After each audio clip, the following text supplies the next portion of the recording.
ಆಮೇಲೆ ಬೇರೆಯವ್ರ ಮನೆ ಕಾಂಪೌಂಡ್ ಹತ್ತಿ ಆ ಸೀಬೆಕಾಯಿ ನಲ್ಲಿಕಾಯಿ ಮಾವಿನಕಾಯಿ ಎಲ್ಲ ಕದ್ದು ಕಿತ್ಕೊಂಡ್ ಬಂದು ಅದನ್ ಜಜ್ಜಿ ಉಪ್ಪು ಖಾರ ಹಾಕ ತಿಂತಿದ್ರೆ ಈಗ್ಲೂ ನೆನ್ಸ್ಕೊಂಡ್ರೆ ಬಾಯಲ್ಲಿ ನೀರ್ ಬತ್ತೆ.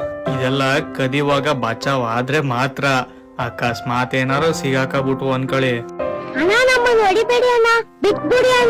ಅಯ್ಯೋ ಅವತ್ತಿನ ನಮ್ ಪಾಡ್ ಯಾಕೆ ಕೇಳ್ತೀರಾ?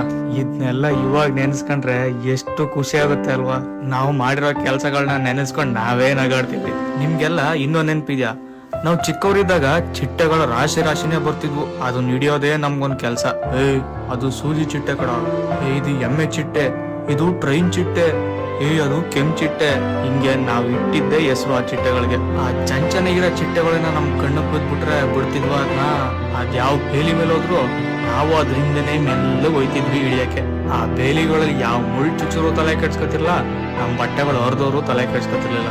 ನಮಗ್ ಬೇಕಾಗಿದ್ದು ಇಷ್ಟೇ, ಚಿಟ್ಟೆ ಸಿಗ್ಬೇಕಷ್ಟೇ. ಸಿಕ್ಮೇಲೆ ಅದ್ರ ಬಾಲಕ್ ಒಂದ್ ದಾರ ಕಟ್ಕೊಂಡು ಸುಮ್ಮನೆ ಆಟ ಆಡ್ಸೋದು. ಆ ಟೈಮಲ್ಲಿ ನಮ್ಗೆ ಏನಾದ್ರು ಗಾಯ ಆಗೋದ್ರೆ ನಾವು ಹಾಸ್ಪಿಟ್ಲ್ ಹೋಯ್ತಿರ್ಲಿಲ್ಲ. ಆ ಗಾಯಕ್ಕೆ ನಮ್ ಎಂಜಿಲ್ ಹಾಕತಿದ್ವು, ಇಲ್ಲ ಮಣ್ಗೊಳೆತ್ತಿ ಬಳಕತಿದ್ವು. ನೆನೆಸ್ಕೊಂಡ್ರೆ ಈಗ್ಲೂ ಎಷ್ಟು ನಗು ಬರ್ತಾರಲ್ವಾ? ಇವಾಗ ಚೆನ್ನಾಗಿ ಸುತ್ತಾಡಿ ಬಿದ್ದಿ ಒದ್ದಾಡಿ ಜಗಳಾಡಿ ಗಾಯಗಳನ್ನೆಲ್ಲ ಮಾಡ್ಕೊಂಡ್ ಮನೆಗ್ ಬತ್ತಿದ್ವು.